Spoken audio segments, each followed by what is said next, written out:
এখন কিন্তু বর্ষাকাল আর দিন রাত প্রচুর পরিমাণে বৃষ্টি হচ্ছে। ঘর থেকে বের হওয়ার কোনো ক্ষমতা নেই। এরকম ভাবে বৃষ্টি হচ্ছে। তো এরকম যদি বৃষ্টি হয় আর কষা মাংস থাকে তাহলে আর কি লাগে বলেন তো? হ্যালো এভরিওয়ান, আসসালামু আলাইকুম। রাইমা ফুড কর্নারে আপনাদের সবাইকে স্বাগতম। সবাই কেমন আছেন? আশা করছি আল্লাহর রহমতে সবাই ভালো আছেন। আলহামদুলিল্লাহ আমিও ভালো আছি। নতুন দিনের নতুন একটি ভিডিও নিয়ে চলে আসলাম। আশা করছি ভিডিওটা ভালো লাগবে। তাই প্লিজ সবার কাছে একটাই অনুরোধ, ভিডিওটা স্কিপ করে কেউ দেখবেন না। তো মূল প্রসেসে চলে যাই। আজকে আমি যেহেতু গরুর মাংস রান্না করব তার জন্য আমি গরুর মাংস নিয়েছি। আর কিভাবে আজকে আমি গরুর মাংসটা প্রেসার কুকার ছাড়াই রান্না করব খুবই সুন্দরভাবে, খুবই সফট হবে, একদম দাঁতে লেগে থাকবে না, সেরকম সেই প্রসেসটা দেখিয়ে দেব। আর তার সাথে থাকছে অনেক টিপস এন্ড ট্রিক্স। তো দেখতেই থাকুন।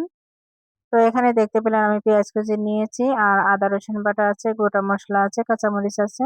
তো তেলটা আমি গরম হয়ে গেলে এখন গোটা মশলাটা দিয়ে দিচ্ছি। আর গোটা মশলাটা দেওয়ার একটাই কারণ হচ্ছে কি ফ্লেভারটা বের হয়। তো অবশ্যই তেলের সাথে তেল গরম হওয়ার সাথে সাথে কিন্তু গোটা মশলাটা দিয়ে দেবেন। তো এতে কিন্তু খুবই সুন্দর একটা ঘ্রাণ বের হয়। তাই অবশ্যই আগে দেওয়ার চেষ্টা করবেন। তো এখানে আমি পেঁয়াজ কুচি দিয়ে দিচ্ছি আর পেঁয়াজ কুচির সাথে সাথে আমি লবণ দেব। আর লবণটা কেন দেব আপনাদেরকে বলছি।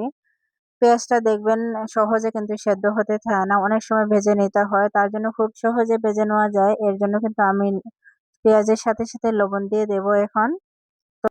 আর লবণটা কিন্তু সাথে সাথে দিলে পেঁয়াজটা ভালো মতো সেদ্ধ হয়ে যায়। আর পেঁয়াজ যদি আস্তে আস্তে থাকে দেখবেন রান্না শেষে কিরকম চেয়ে থাকে এরকম হয়। পেঁয়াজটা কিন্তু পরবর্তীতে সেদ্ধ হতে চায় না। তো প্রথমেই কিন্তু পেঁয়াজটাকে ভালোভাবে ভেজে নিতে হবে। তার জন্য অবশ্যই মনে করে লবণটা আগে দিয়ে দিতে হবে। তো আমি দিয়ে দেখেন একটু ভাজা ভাজা করে নিচ্ছি। নাড়াচাড়া করে নিয়ে আমি বাকি মশলাগুলো দিয়ে দেব এখানে। তো এখানে আমি প্রথমে রসুন বাটা দিয়ে দিচ্ছি 2 চা চামচ।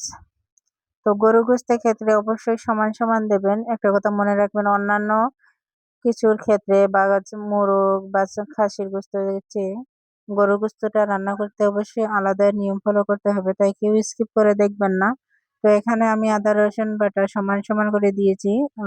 তো এখানে আমি রসুন বাটা দিয়েছি 2 চা চামচ, আদা বাটাও 2 চা চামচ দিয়েছি, সমান সমান আমি দিয়েছি। দিয়ে একটু ভালোভাবে ভেজে নেব কিন্তু। আদা রসুন বাটা দেওয়ার পর কিছুক্ষণ আপনারা নাড়াচাড়া করবেন অবশ্যই।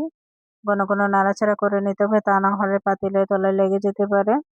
তো আমি দেখেন আমার নাড়াচাড়া কিন্তু করে নিচ্ছি। নিয়ে এখন বাকি যে মশলা আছে সেটা আমি দিয়ে দেব এখানে। তো এখানে দেখেন আমার কিন্তু কষানো হয়ে গেছে, আদা রসুনটা একটা ভাজা ভাজা হয়ে গেছে এখানে।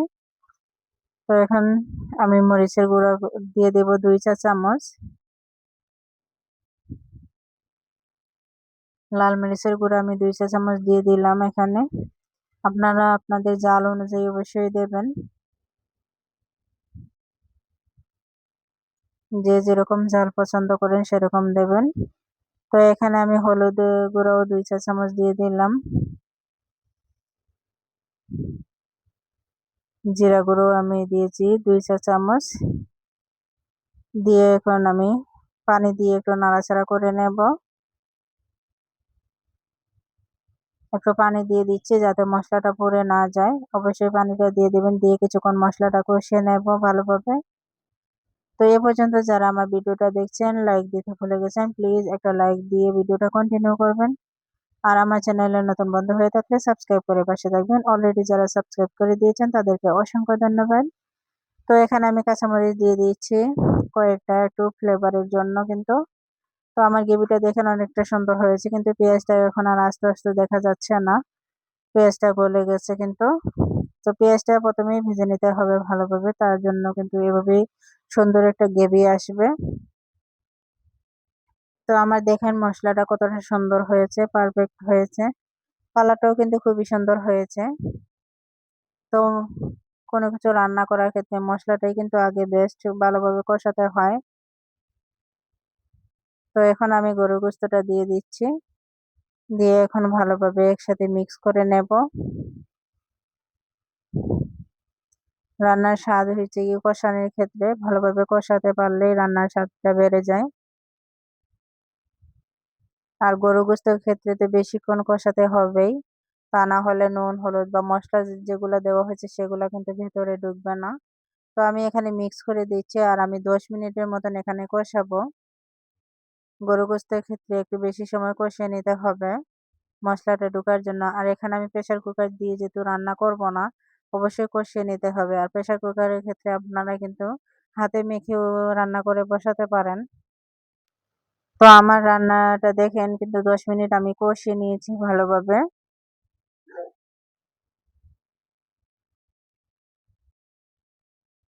এই যে আমার 10 মিনিট হয়ে গেছে, কষানো হয়ে গেছে। এখন আমি ঝোলের জন্য পানি দিয়ে দেব। আর এখানে বেশ কিছু পানি দেব আমি। প্রেসার কুকারে রান্না করব না যেহেতু মাংসটা শক্ত, তার জন্য আমি অনেকটা পানি দিয়েছি। তো এখানে আপনারা গরম পানি অবশ্যই দেবেন। ফুটন্ত গরম পানিটা দেবেন।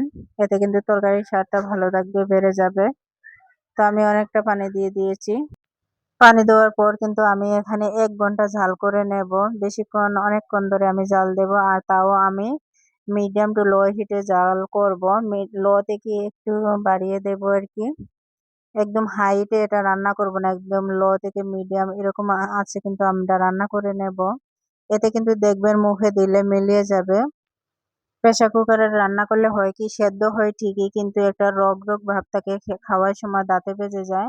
তো এরকম ভাবে যদি রান্না করেন তাহলে কিন্তু দাঁতে বাজবে না। অল্প আছে মাংসটা রান্না করলে স্বাদটা কিন্তু অনেকটা ভালো লাগে খেতে।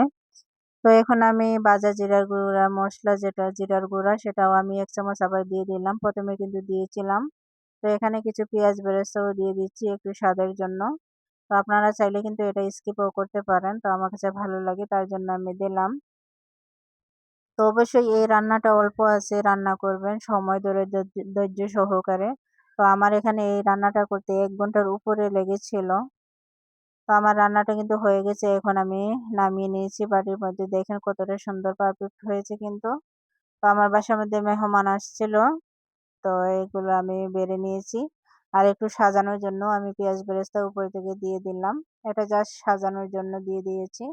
আর কোনো কিছু না। তো আজকের ভিডিওটা আপনাদের কাছে কেমন লাগছে অবশ্যই জানাবেন। তো সবাই থেকে বিদায় নিচ্ছি। সবাই ভালো থাকবেন, সুস্থ থাকবেন। আমাদের জন্য দোয়া করবেন। পরবর্তী ভিডিওতে দেখা হবে। আল্লাহ হাফেজ। আসসালামু আলাইকুম।